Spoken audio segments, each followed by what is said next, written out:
there was a non-terrestrial officers list, and I can't remember the file name of the spreadsheet, but the heading on the column was non-terrestrial officers. Here's your list of charges. You hacked into the Army, the Navy, the Air Force, the Department of Defense, and NASA, amongst other things. Why? I was in search of suppressed technology, laughingly referred to as UFO technology. I think it's the biggest kept secret in the world because of its comic value. That's Gary McKinnon.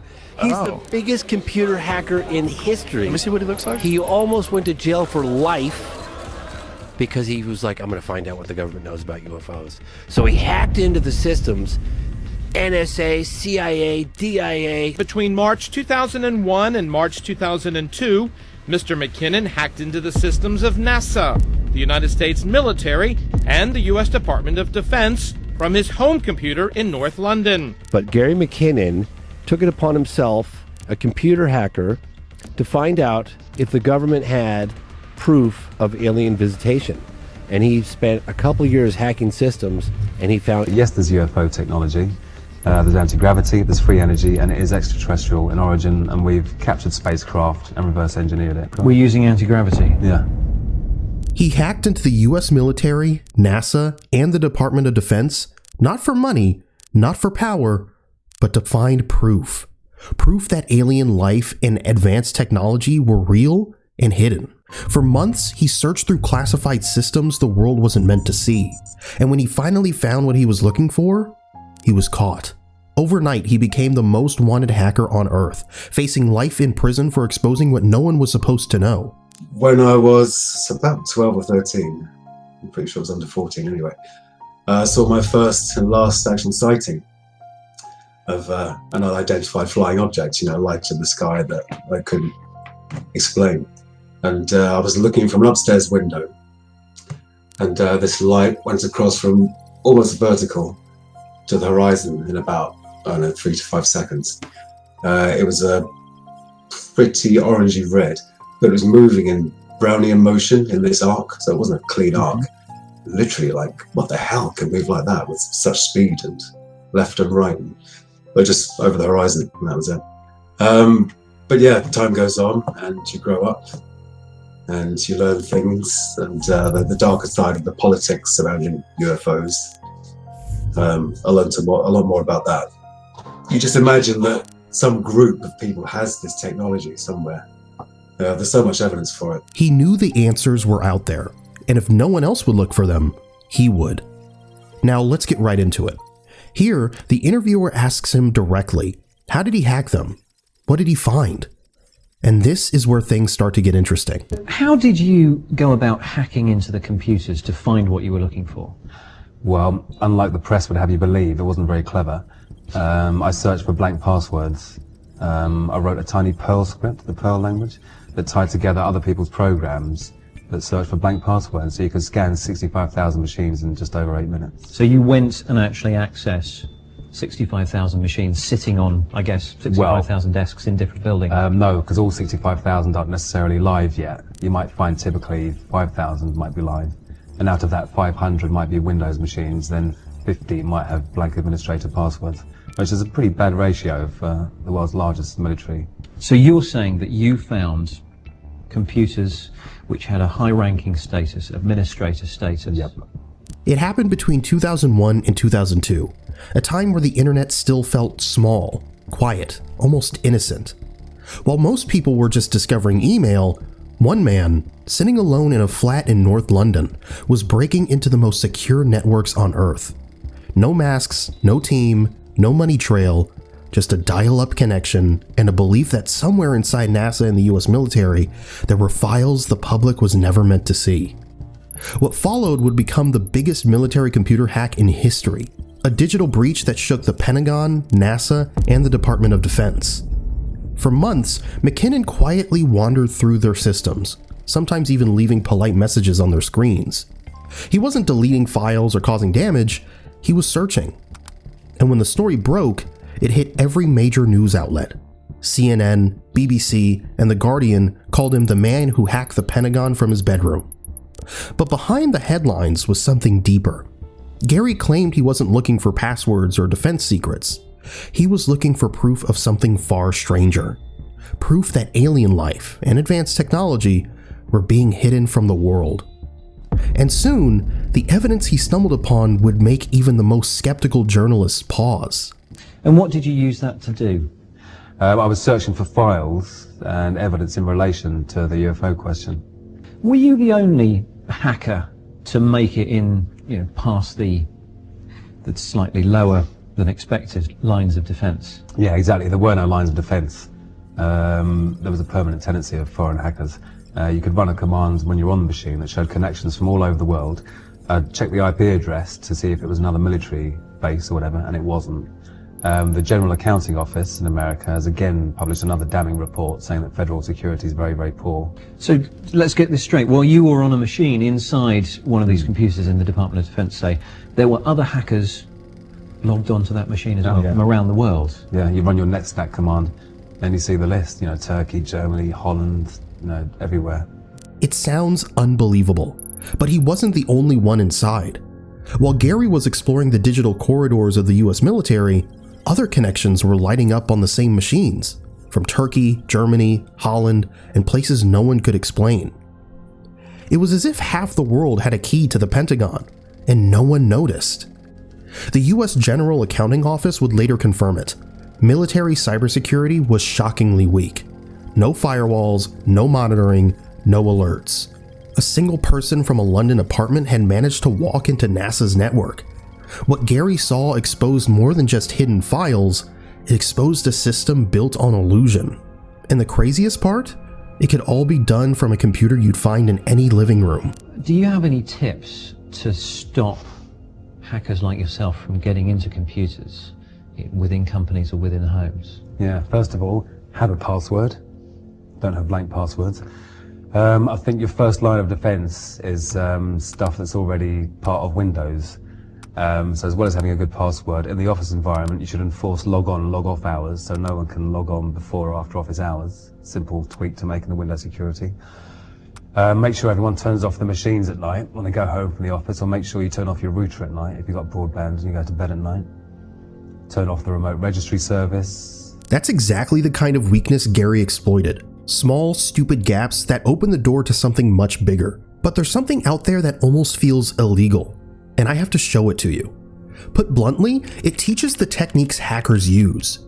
I'm not saying to use them for harm, far from it. So let me be clear. It's delivered legally and ethically, and the purpose is defense, not harm. But I recommend everyone learns at least a little so you can protect yourself. It may sound strange that this kind of training exists and that it's legal, but it is. That's exactly what I'm about to show you. TryHackMe is a browser-based cybersecurity training platform with instant access. No downloads, no servers to set up. You start in your browser. They've already got over 6 million users learning on the platform. One room I recommend is OSINT. It stands for Open Source Intelligence. Simple investigative methods that use public data, images, usernames, metadata to build a picture of what's really happening. Okay, watch this. I'm going to go to tryhackme.com/room/OSINT, which is spelled OHSINT, by the way. You're going to want to join the room, and there's going to be a download task files button right here. So I'm just going to go ahead and do that. It's the Windows XP background. Okay. But now I'm going to copy the image and paste it into jimpl.com. All right, now I'm just going to scroll down and I should see the metadata. It's giving me longitude, latitude, showing me Hawes United Kingdom. If we scroll down a little bit more, oh, copyright O. Wood Flint. All right, I think that's what we need to go off of. All right, so first thing to do is just probably Google O. Wood Flint, see what comes up. Okay, we got Twitter. I doubt that's in. A blog. There's a GitHub link that looks a bit more code-like, I'd say. So let's open that one. All right, people_finder. Hi all, I'm from London. I like taking photos in open source projects. Follow me on Twitter. And it says this project is a new social network for taking photos in your hometown. Project starting soon. Email me if you want to help out. All right, so he is from London, and the email is literally just owoodflint@gmail.com. All right, but now that I have all that info, I'm going to go back to TryHackMe, and I'm going to input what I found. So what city's the person in? London, we know that. The email address, we found that on the GitHub page. So we put all that in, and correct answer. All right, and there we go. So literally from a plain image to a full lead in under a minute.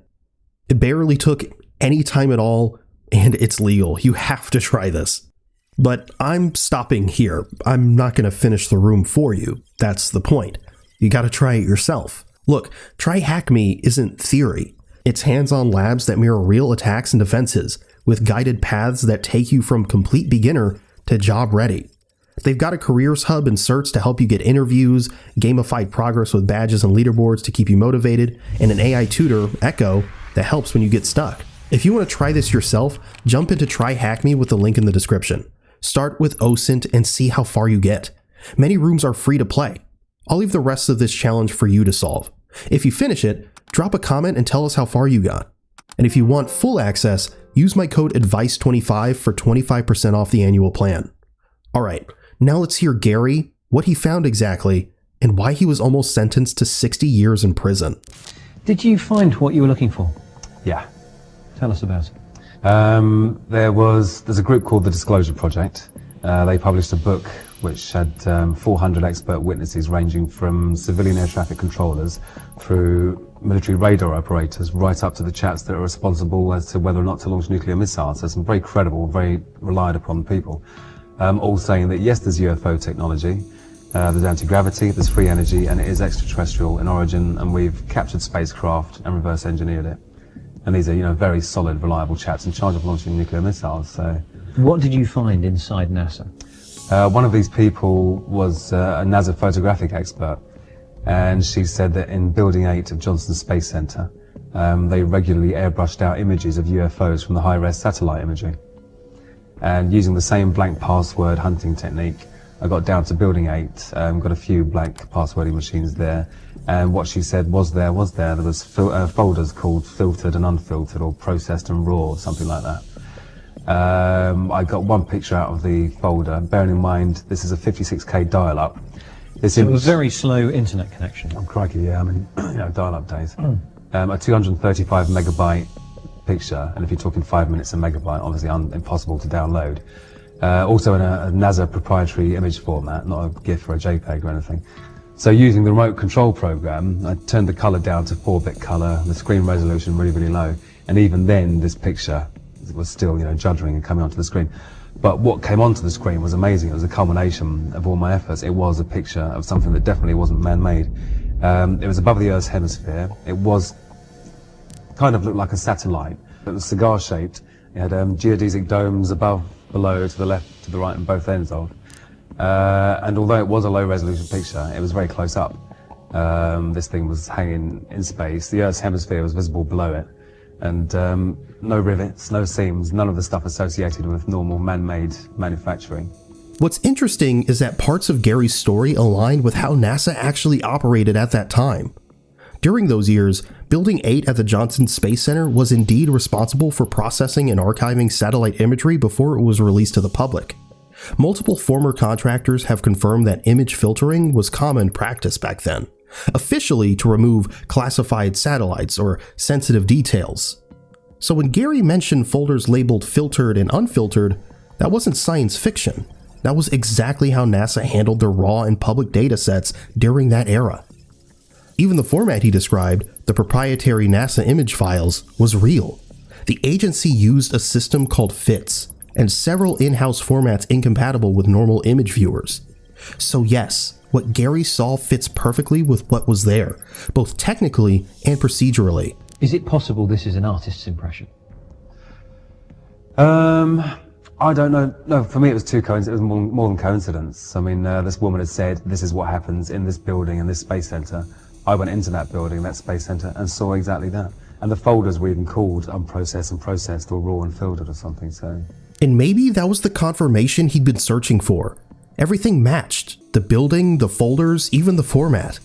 Too precise to be a coincidence, too convenient to be an accident. It's the kind of moment where curiosity turns dangerous, where truth and trespass become the same thing. And from here on, someone, somewhere, was watching him very closely. Do you have a copy of this? It came down to your machine. No, it came, the graphical remote viewer works frame by frame. It's a Java application. So it's nothing saved on your hard drive, or at least if it is, only one frame at a time might be. So did you get the one frame? Nope. What happened? Well, once I was cut off and my picture disappeared, I was You were actually cut off at the time you were downloading the picture? Yeah, I saw the guy's hand move across. And bear in mind, you're not downloading it, you're viewing it remotely. So in a way it is downloading because the picture's coming from there to yours, but you're not downloading it as a named file to your hard drive. You're viewing it through an application. And also I thought that was safe there. I didn't think I'd be caught, 3/4 of the way through of looking at the first picture I'd looked at. And also I was amazed that it was how she said it would be. So you were cut off while you were looking at this picture. A few months later, you were caught. What happened on that day? For something that was supposed to be nothing more than a hoax, the punishment didn't match the crime. Gary was facing a lifetime behind bars, and that alone tells you this wasn't just about hacking. But then, something strange happened. Instead of being locked away forever, he was released. No public trial, no leaked evidence, just silence. Some believe that's when the story changed, that the narrative was rewritten from the inside out. A deal made in the shadows, freedom in exchange for a version of the truth that ends right before the full image loads. Others say he's allowed to talk, but only in fragments, never the whole picture. And ever since that day, he's been silenced, and maybe that's why his story feels unfinished. Because sometimes the silence is the evidence. You don't have to see the image, you just have to ask why the moment he saw it, everything changed. But let's go back to the one thing that started this entire chain of events, the non-terrestrial officers. Because buried in that single spreadsheet might be the reason everything else happened.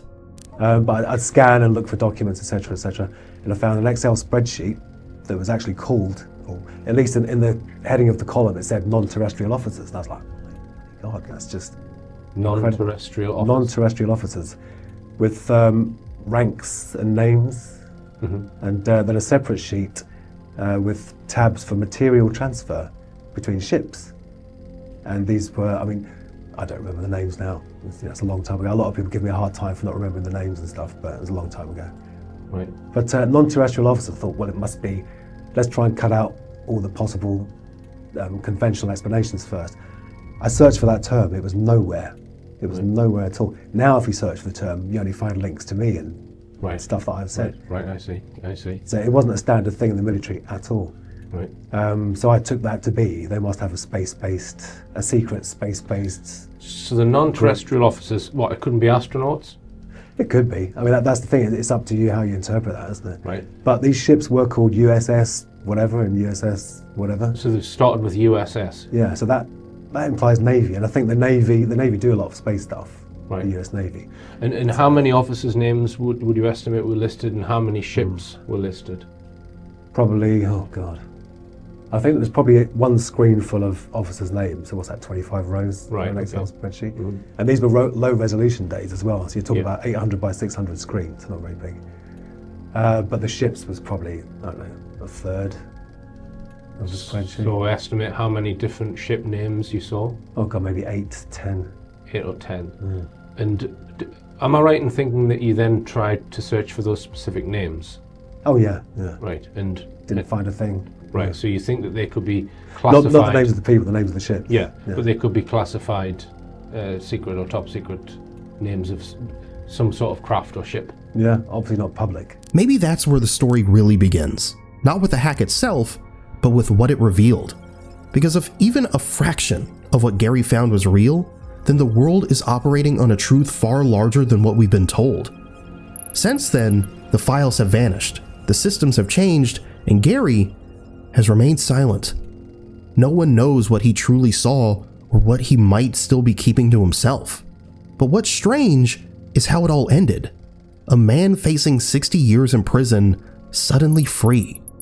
A confession that feels incomplete, and a truth that now lives only in fragments.